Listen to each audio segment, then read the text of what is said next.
forget to subscribe my channel Hang Duk Mana. Sas. Assalamualaikum, selamat datang lagi ke channel Hang Duk Mana. Mari kita dengar respon Rafizi mendedahkan hal sebenar permohonan 8 bilion selesai isu air Kelantan ditolak. Perlu teliti keperluannya, kata Anwar. Okey, Rafizi dedahkan punca-punca sebenar kenapa PMA Anwar Ibrahim menolak permohonan 8 bilion tersebut. Okey, mari kita dengar penjelasan Rafizi. Di akhir nanti kita komen macam biasa. Jadi pembangkang bolehlah jadi pembangkang, tapi paling kurang muka tu janganlah tebal sangat. Korang tambah hutang, korang buat masalah, tiba-tiba korang bajet jadi champion rakyat. Ya, lepas kau tinggalkan hutang kat kita. Yang tinggalkan hutang sampai 1,500 bilion ini, mereka. Yang berbelanja separuh mati, mereka. Bila dia tak jadi kerajaan lagi, tiba-tiba dia buat bising. Tengok ini kerajaan Pakatan Harapan dan kerajaan perpaduan menganaktirikan orang-orang Melayu di Kelantan, di Terengganu, di Kedah. Kami tak dapat peruntukan. Aku pun semak lah. Kan kementerian saya kan semak lah. Hampir betul. Rupanya kami bagi tahu ni lagi banyak daripada diorang bagi kepada Kelantan, Terengganu, Kedah dulu zaman diorang. Tapi dia boleh pusing cerita. Dia kata, tengok ni kerajaan perpaduan sekarang ni menganaktirikan dan menganiaya orang-orang miskin daripada Kelantan, daripada Kedah, daripada Terengganu. Sama juga dia beritahu, air di Kelantan ini tak dapat diselesaikan kerana kerajaan perpaduan tidak mahu bagi 8 bilion ringgit kepada kerajaan Kelantan untuk baiki air. Nasib baik. Datuk Seri Anwar ni dia jenis bendul sikit tak? Dia kesian. Betul ke? Kita betul-betul nak tolong. Dia pun panggillah mesyuarat. Panggil mesyuarat. Saya duk fikirlah menentang apa sampai 8 bilion ni. Jadi dia pun tunjuk. Ini kami perlukan 8 bilion untuk baiki kemudahan air. Kita perlukan 7 loji air yang baru. Okey? Dia pun tunjukkan. Yang ini 500 juta liter sehari. Aku pun dah lupa. Dia 500,000 ke 500 juta? Mana Amir ni, Menteri Besar? Hebat panggilan. Saya lupa. Saya rasa dia kapasiti satu water treatment plant 500,000 liter sehari kan. Okey. Yang ini 500, yang ini campur lagi 500 sampai 7 ni kan.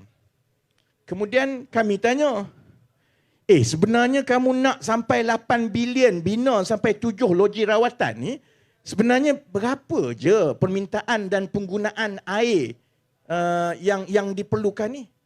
Dia pun beritahu, saya pun tanya, kalau ikut tu bukannya kalau dapat satu lagi loji rawatan air tambahan, bukankah dah cukup untuk satu negeri Kelantan? Tak apalah, kita minta je. Saudara-saudari, bila kita tengok-tengok balik, yang dia duk cerita kat semua orang, 8 bilion yang tak diberikan. 8 bilion itu belanja untuk 7, saya tak silap saya, 7 loji rawatan, yang diperlukan 1 je. 6 lagi tu dia pandai-pandai tambah, kod-kod nak bagilah kat kita. Boleh main duit rakyat, minta kod-kod nak bagi, saudara-saudari. Kau ingat duit siapa? Zuraida pun tak bagi tau kalau minta dengan dia. 8 bilion sebenarnya yang diperlukan selama ini hanya 1 bilion lebih je. Sebab itu Kerajaan Persekutuan di bawah Datuk Seri Anwar Ibrahim kata kita boleh selesaikan insyaAllah orang Kelantan. Sila dengar. Sebelum saya sampai ke Kelantan nanti cerita saya. Sebenarnya boleh je selesaikan. InsyaAllah. Sebab dia tidaklah sebanyak yang mereka sebut sampai 8-9 bilion yang disebut sebelum ini. Sebab dia pandai-pandai tambah 4-5 loji rawatan baru yang sebenarnya tidak pun diperlukan bila dilihatkan kepada permintaan dan penggunaan air bersih tiap-tiap hari di Kelantan. Ini jenis apa ni? Sebab itu saya berani cakap, kalau berani saman. Saya tak takut kena saman sebab benda ni saya dah tengok, saya dah tanya, mereka pun tahu. Jadi saudara-saudari, kita berdepan dengan parti lawan kita yang ikut suka dia pusing cerita. Zaman dia benda tu jadi teruk macam mana pun tak apa. Alhamdulillah negara kita berkat. Mari zaman kita walaupun baru 6-7 bulan, Walaupun keadaan lebih baik, angka semua menunjukkan keadaan lebih baik. Dia kata Allah, rakyat kita ni teruknya lah, terseksa sebenarnya. Sebab itu kita wajib sebagai orang Islam, kita kena tukar kerajaan negeri. Saudara-saudari, sebab itu saya harap, saya tak bimbang sangatlah dengan pengundi-pengundi di Selangor. Sebab pengundi-pengundi di Selangor tahu bahawa ahli politik ni, saya ke, Amir ke, Azmin ke, Zuraida ke, kami boleh temberang. Saya tahu. Saya pernah jadi di tempat saudara-saudari, berada di luar politik.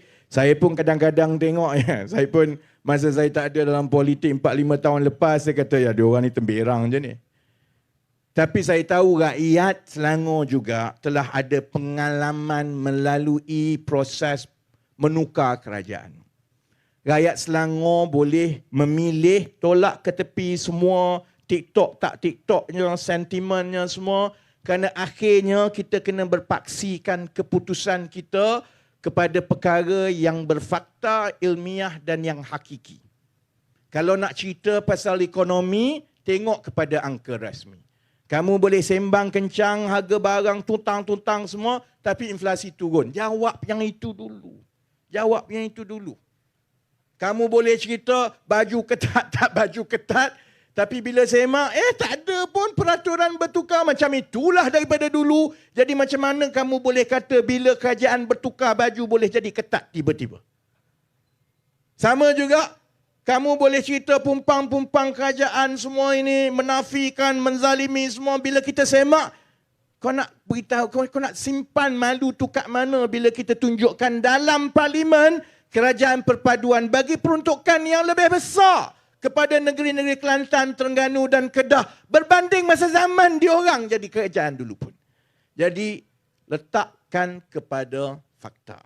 Kemudian saya tahu juga rakyat Selangor cukup faham bahawa nilai sebenar sesebuah pentadbiran daripada mana-mana parti bukan diletak kepada cerdiknya dia berceramah, bukan diletak kepada hebatnya dia naik motor dengan kapcai semua puluh-puluh ribu. Dia terletak kepada pemahaman pentadbiran dan kepimpinan pentadbiran itu kepada isu-isu yang dekat dengan nadi rakyat dan juga kreativiti untuk menyelesaikan masalah-masalah itu yang kemudiannya disertakan dengan pentadbiran yang tata kelolanya baik, tidak ada rasuah dan tidak ada penyelewengan. Jadi kalau kita ambil perkara begitu, saya Menteri Ekonomi. Itu kerja paling tak happy lah sekarang kan. Jauh lagi happy dulu naik truk berkempen saja. Jadi Menteri Ekonomi dalam keadaan saya dan kerajaan mewarisi ekonomi yang strukturnya cukup lemah selepas berpuluh-puluh tahun. Dalam keadaan kita sedang mengalami tanggapan seluruh dunia bahawa ekonomi dunia akan lebih perlahan dan mungkin menguncup pun. Dalam keadaan yang ketidaktentuan di Amerika Syarikat, sekejap nak naik kadar faedah, sekejap tak nak naik, sekejap nak naik balik, sekejap bank nak bankrupt, sekejap tak boleh bayar gaji, sekejap bajet tak lulus. Dah 6 bulan dah ketidaktentuan itu sampai sekarang tak habis-habis. Dalam keadaan negara China iaitu rakan dagang besar kita yang mempengaruhi kedudukan ekonomi kita kerana ekspor dan import kita banyak dengan negara China juga. Dalam keadaan sampai sekarang negara China masih belum mendapat rentak untuk pertumbuhannya lebih rancak selepas mereka buka kembali ekonomi selepas COVID-0. Jadi, kalau Azmin nak jadi Menteri Ekonomi balik, saya beritahu ke Azmin, kalau kau cerdik Min tak payahlah, banyak kerja lain lagi. Kerana ini tugas, kalau kau tak sakau duit, ini tugas yang paling sebenarnya tak berbaloi. Jadi, tugas saya sebagai Menteri Ekonomi dalam membantu Datuk Seri Anwar Ibrahim dan Kabinet Negara melalui zaman yang sukar ini. Bila kita tengok balik, kita kena bermula Bila kita mengenal pasti masalah itu, kita kena bermula dengan diagnosis yang betul. Kalau sakit gigi, pergi jumpa doktor gigi, jangan pergi jumpa doktor tanam rambut. Dia tak kena. Sakit gigi, diagnosis kena betul. Kalau gigi itu tak betul, sakit dia suruh cabut, kamu cabut. Jadi kita bermula dengan diagnosis kita soal mata wang, soal ekonomi.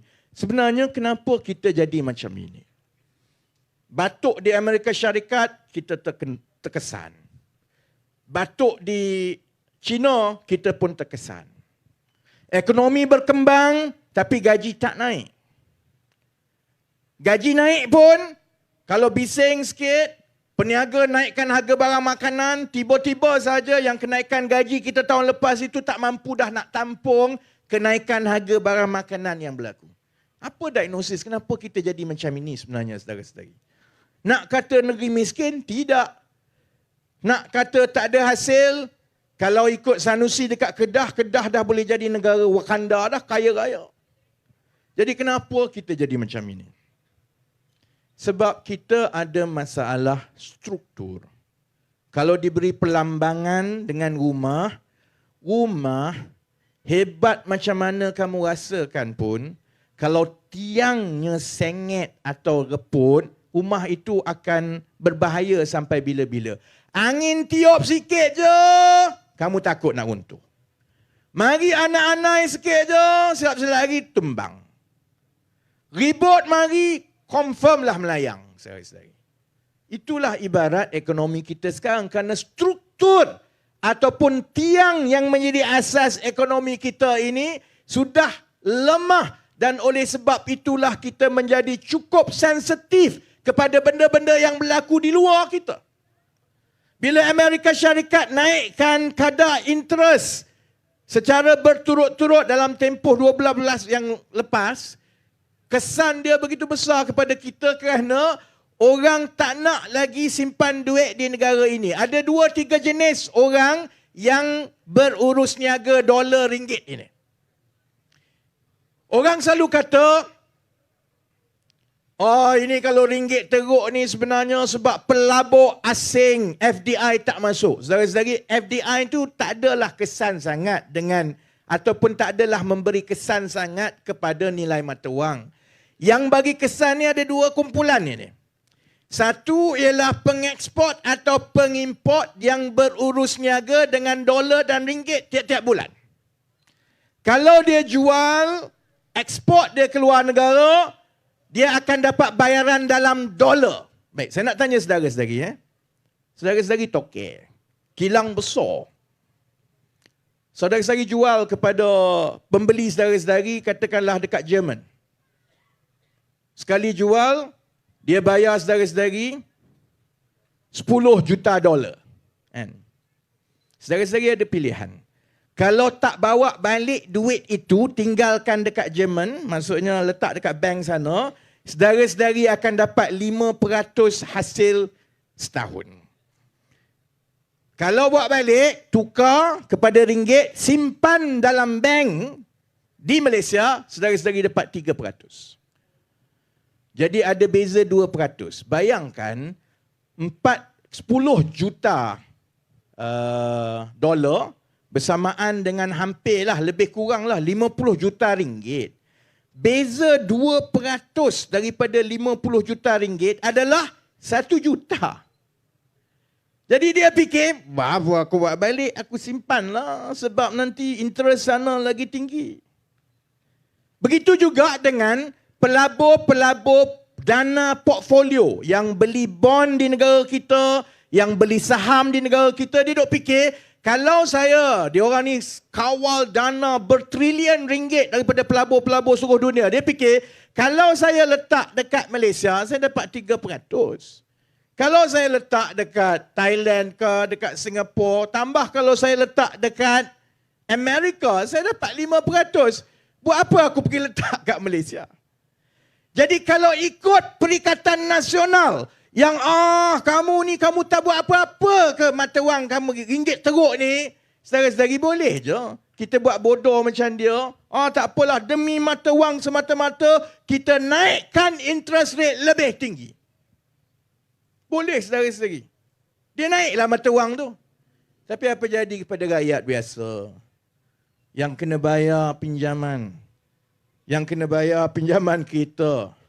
Yang PTPTN-nya. Sebab itu kita kena mengimbangi di antara keperluan kita mengawal nilai mata wang untuk tempoh yang pendek dengan fokus kita untuk tempoh masa yang panjang supaya apabila masalah-masalah struktur ekonomi tadi itu telah diperbaiki, maka orang akan datang secara automatik ke negara ini tanpa dia terlalu terikat dengan soal 1%, 2% berbeza. Kalau ikut Perikatan Nasional, saya dok tanyalah sebab saya pun naklah belajar daripada Perikatan Nasional yang dah jadi kerajaan hebat selama 33 bulan. Saya pun tengok, masalah ni sama ni tau. Dia dulu pun berhutang, yang dia tinggal hutang kat kita ni. Saya nak tengok, apa sebenarnya dasar Perikatan Nasional untuk mereka mengukuhkan kedudukan kewangan negara dan mengurangkan hutang. Saudara-saudari tahu tak? Pernah dengar tak? Haji Hadi tak pernah cakap. Muhyiddin setakat ini belum pernah cakap, saya tengok. Hamzah Zainuddin belum cakap. Jadi saya tengok satu-satu siapa yang pernah cakap. Akhirnya yang dapat itu satu-satunya kenyataan dan juga dasar yang telah dinyatakan secara umum oleh Perikatan Nasional macam mana nak memulihkan kedudukan ekonomi negara datangnya daripada manusia paling pintar dalam Perikatan Nasional kerana kepintaran dia menghafal segala perkataan yang tak boleh dipakai. Nama dia Mak Jagan. Sebab dulu, tahun lepas bila benda ni keluar, dia beritahu sebenarnya penyelesaian kepada masalah ekonomi negara ini mudah saja. Kita kena cetak lebih banyak wang. Cetak wang, saudara-saudari. Saudara-saudari tahu tak apa makna cetak wang? Orang duk kata cetak wang, cetak wang, cetak wang. Apa kau ingat beli printer masukkan cetak wang? Apa maksud cetak wang? Bila sesebuah negara selalunya melalui bank pusat mengambil keputusan untuk menambah bekalan wang di dalam pasaran, yang orang kata cetak wang tu, saudara-saudari tahu apa makna dia? Makna dia kena berhutang lagi. Kerana kerajaan hanya boleh dapat wang dengan menerbitkan hutang, kertas hutang yang dipanggil bond. Bond tu, bila jual bond, pelabur beli, duit itulah yang menjadi duit tambahan dalam ekonomi. Kerajaan kemudian boleh buat keputusan. Dia nak letak dalam bank bagi pinjam sampai kepada rakyat. Ataupun dia nak laburkan dalam bentuk projek-projek baru, bayar kontraktor, duit itu mula berkisar di dalam ekonomi. Tapi kecualilah kawan saya dalam Perikatan Nasional Bahlul, cetak wang ini saudara-saudari tidak menyelesaikan masalah hutang 1.5 trilion dolar yang ada, malah dia akan mewariskan lebih banyak hutang kepada yang muda-muda. Sebab itu, 11.40 nak. Ini baru minggu pertama, ceramah kedua. Jadi kita break awal sikit lah. Bila dah masuk dekat 2-3 minggu dekat pilihan raya, InsyaAllah kita sambung sampai pukul 2 pagi. Malam ini 11.40 boleh lah. Pukul 3 pun tak apa. Orang sekarang TikTok live sampai pukul 3 kan? Siap korang. Aku ceramah pukul 3 lepas ni kan. Kan? Baik Jadi maksudnya begini. Itu mukaddimah kami nak tunjukkan. Bahawa rakyat Selangor kita yakin cerdik. Selama ini pun saudara-saudari pengundi-pengundi, saudara-saudari buat pilihan berdasarkan akal, berdasarkan perbandingan, berdasarkan fakta. Kita ada masalah. Kita mewarisi negara yang strukturnya lemah. Hutang tinggi sampai 1.5 trilion. Gaji tidak sepadan dengan rakyat. Budak keluar universiti, gaji kurang daripada RM2,000. kos sara hidup naik tiap-tiap tahun, tapi gaji yang naik itu terlalu sedikit. Sebab itulah semakin menekan dari satu tahun ke satu tahun. Kenapa gaji tidak naik? Sebahagiannya kerana kita terlalu bergantung kepada pekerja-pekerja asing berkemahiran rendah, dan kehadiran dan lambakan mereka ini mengheret keseluruhan gaji rakyat. Pada masa yang sama juga, bila kita banyak pekerja asing berkemahiran rendah, dia tidak ada insentif kepada syarikat-syarikat untuk mereka mula melihat kepada aktiviti bernilai tinggi yang perlukan engineer, developer yang tinggi, yang boleh dibayar gaji tinggi. Ini semua masalah-masalah struktur yang saudara-saudari juga tahu tidak boleh diselesaikan dalam tempoh hatta 1 tahun pun.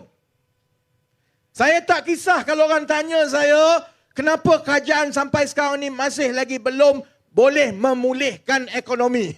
Saudara-saudari, kalau kau boleh buat dalam tempoh 6 bulan, silalah, korang akan menjadi Menteri Kewangan terbaik seantero alam. Cubalah. Tak boleh, saudara-saudari, dia ambil masa kerana bukan sahaja memerlukan dasar, dia juga memerlukan perubahan sikap rakyat. Yang contohnya, bila kita terlalu bergantung kepada pekerja asing, sebab semua banyak benda yang bawah-bawah ini semua pekerja asing buat. Kalau kita nak mengubah struktur itu, maksudnya ada benda yang kita kena mula buat sendiri.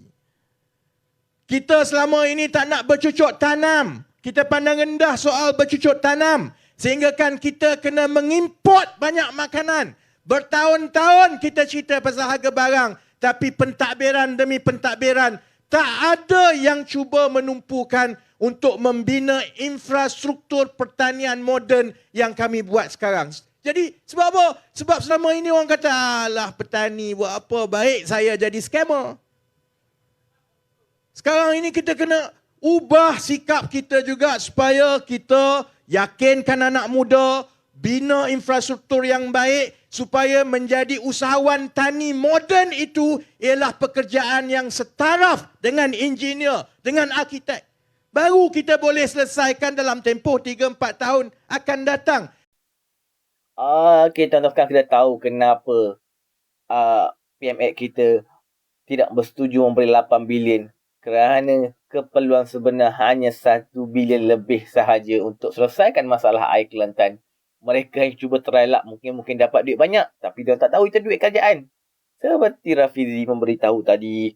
So, kita berharap rakyat-rakyat semua ni tidak termakan dan memberi sokongan kepada kerajaan perpaduan lagi bagus. Kerana apabila kerajaan perpaduan dengan kerajaan bersama sama, so mudah untuk buat kerja. Okey, mari terus menyokong kerajaan perpaduan pada PRI nanti. Assalamualaikum.